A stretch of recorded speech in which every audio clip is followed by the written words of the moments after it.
Picture the home you know so well that you could cross it with your eyes half closed. Now notice the corner of a rug curling upward, a dark stair, a wet bathroom tile, a cupboard that requires one small climb. Nothing looks dramatic, and that is exactly why these things are easy to ignore. A home doesn't suddenly become dangerous on your 60th birthday. The quieter problem begins when your balance, vision, hearing, reach, or daily routine changes, but the home stays exactly the same. In the United States, more than 1 in 4 adults aged 65 and older reports a fall each year. But falls are not simply a normal part of getting older, and many can be prevented. So today, we're walking through 9 parts of an ordinary home that deserve a second look. Some fixes cost almost nothing. Others may need a hand from family or a professional. All of them have the same purpose: helping your home support your independence for longer. Most homes have enough light to look pleasant. That doesn't always mean they have enough light to move safely. Stand at your front door after sunset.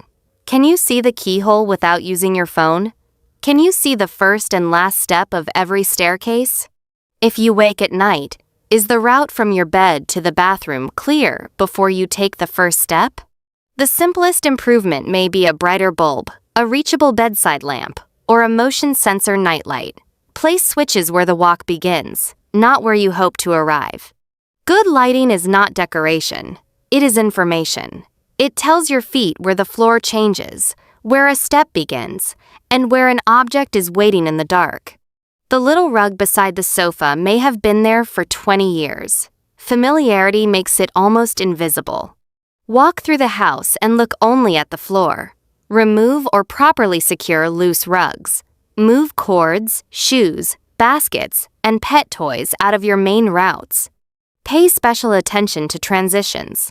Carpet to wood, hallway to kitchen, inside to outside.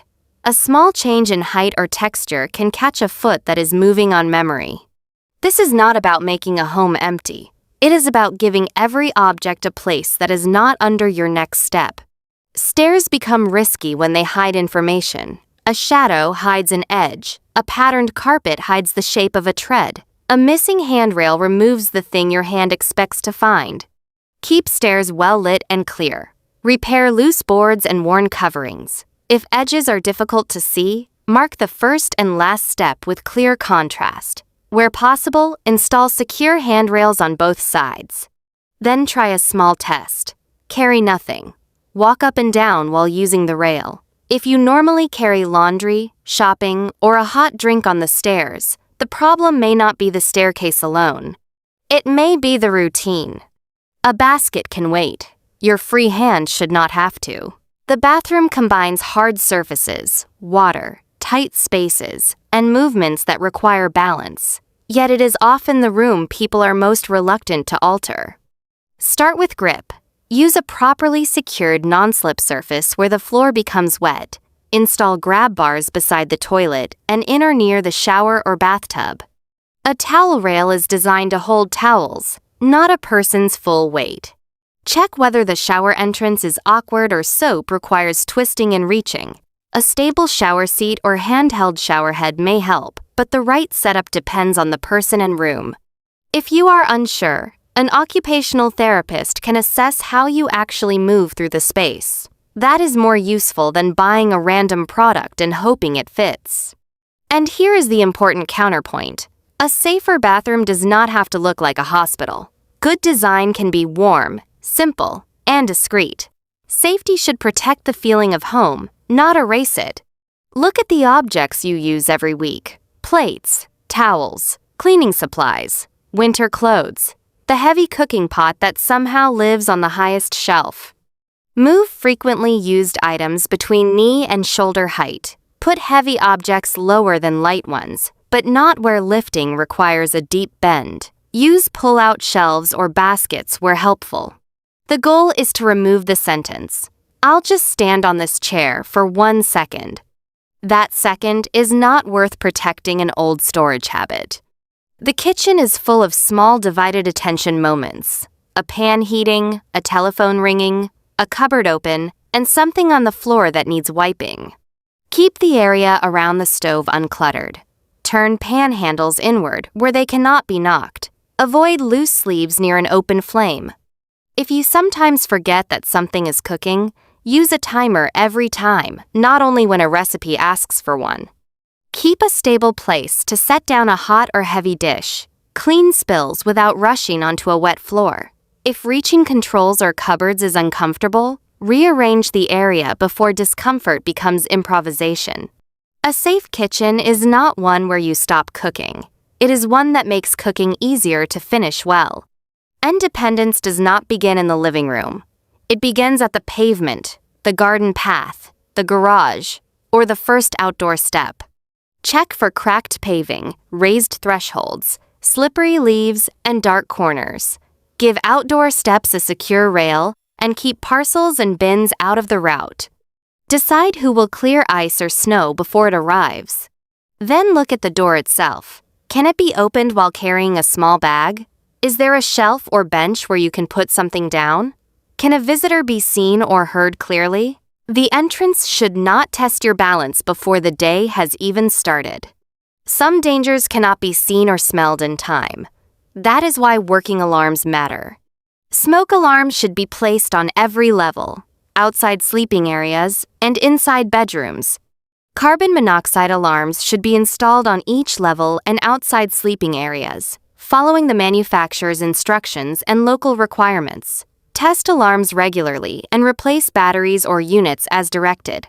If hearing an alarm is difficult, look into alert systems that use a louder or different sound, flashing light, or bed shaker.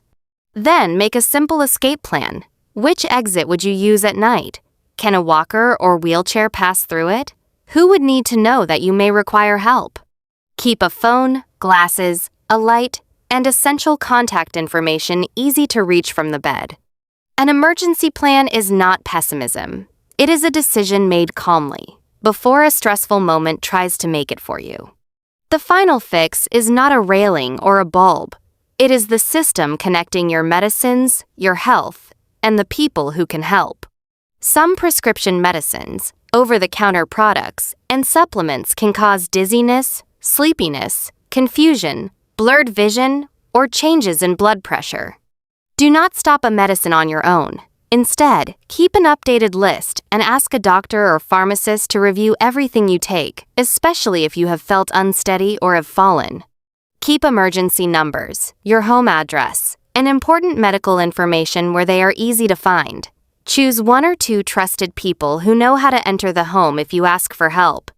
Arrange a simple check-in routine if you live alone. It could be a morning message, a neighbor who notices the curtains, or a family call at a regular time. Independence does not mean doing everything without anyone. It means having support that respects your choices. You do not need to renovate the whole house this weekend. Begin with one calm inspection. Walk through your home in daylight. Look for clutter, awkward reaches, and unstable surfaces. Walk through again after sunset. Look for shadows, reflections, and switches that are too far away. Finally, imagine the house during a difficult day. You are tired, carrying groceries, wearing wet shoes, or waking at 2 in the morning. The safest home is not designed only for your best day. It quietly supports you on the ordinary difficult ones, too. Choose one change you can make today, one change that needs another person, and one change worth discussing with a professional. 3 decisions are enough to begin. Your home holds your routines, your memories, and many small pieces of your identity. Making it safer is not admitting defeat. It is allowing the place you love to keep doing its job. Because the real goal is not simply to stay inside the same walls. It is to keep opening the door on your own terms. If you enjoy finding the quiet logic behind a safer and simpler home, subscribe to Quiet Alpine Ways. Mila will meet you in the next small detail.